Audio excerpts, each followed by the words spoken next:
గురువుగారు, వసుదేవుడితో నందుడు ఓ సందర్భంలో నా కుమారుణ్ణి నీ కుమారుడిగా భావించు అని చెప్తాడు. నందుడన్న ఈ వ్యాఖ్యలో అంతరార్థాన్ని ఎలా గ్రహించాలి? కంసుడు తన చెల్లెలైనటువంటి దేవకిని వసుదేవుడికి ఇచ్చి వివాహం చేసి దేవకిని అత్తవారింటికి పంపించే సందర్భంలో తానే ఆ రథాన్ని నడుపుకుంటూ వెళుతూ ఉంటాడు. ఆ సమయంలో ఆకాశవాణి ఆనందంగా నీ చెల్లెలను అత్తవారింటికి పంపిస్తున్నావు, కానీ నీ చెల్లెలి అష్టమ గర్భమే నీ మృత్యువుకు కారణమవుతుంది అని చెప్తారు. వెంటనే ఆగ్రహోదగ్రుడైనటువంటి కంసుడు కరవాలను దూసి దేవకిని అంతం చెయ్యాలని ప్రయత్నిస్తాడు.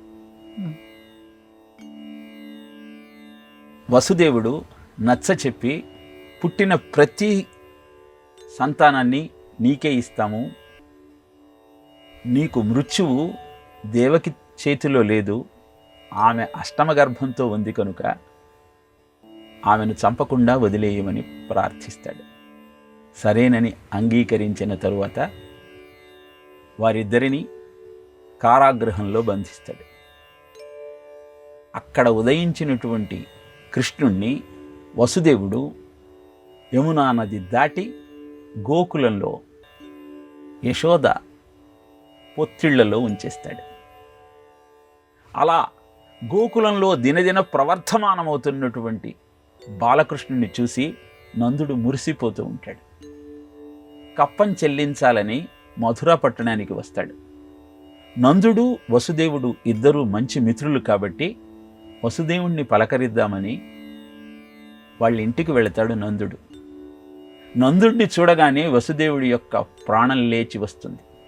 తన కొడుకుని అక్కడ వదిలి వచ్చిన జ్ఞాపకం ఆయనను వెంటాడుతూ ఉంటుంది కనుక వెంటనే నీ కాంత వద్ద నీవును నీకాంతయు గారవింప నిను తండ్రిగా నాలోకించుచు నీ మందన నా కొడుకున్నాడే నందనందాన్వితుడై అంటూ నందుడిని కృష్ణుడి యొక్క కుశలం గురించి ప్రశ్నిస్తాడు.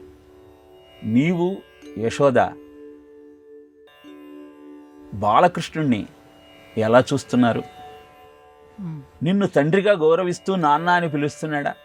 వాడు ఆనందంగా ఉన్నాడా అని ప్రశ్నించగానే నందుడికి ఎక్కడో తన పితృత్వం మీద చాలా కోపం వచ్చి వసుదేవుడు నా కొడుకు అంటున్నాడేమిటి, నా కొడుకు కదా బాలకృష్ణుడు అని ఎలా అయినా ఈ విషయాన్ని వసుదేవుడికి నొక్కి వక్కాణించాలని నీకుందేవకి కింజనించిన సుతానీకంబు తోడ్తోడమున్నా కంసుండు వధించే తుది బాలన్ హింసించే చేజారితాన్ ఆకాశంబునకేగే బాలయది దైవాధీనము ఆపద్దశన్ శోకించునే తజ్ఞుడు ఊరడుము నాసూనుండు నీసూనుడే.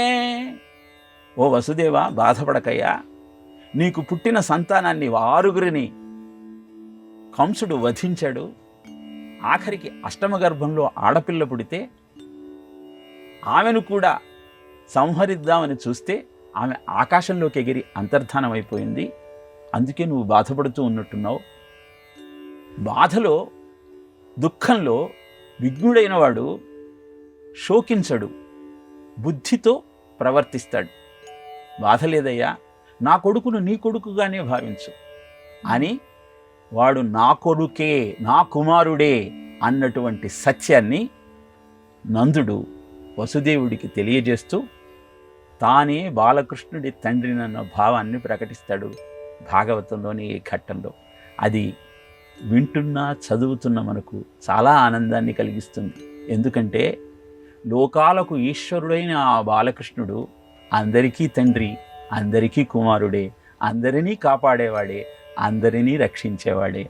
వాడు వాడిని వాడనుకుంటాడో వాడికి వాడై ఉంటాడు. ఆ సత్యాన్ని మనం గుర్తిస్తూ ఆనందంగా మన జీవితాన్ని గడిపే ప్రయత్నం చేద్దాం.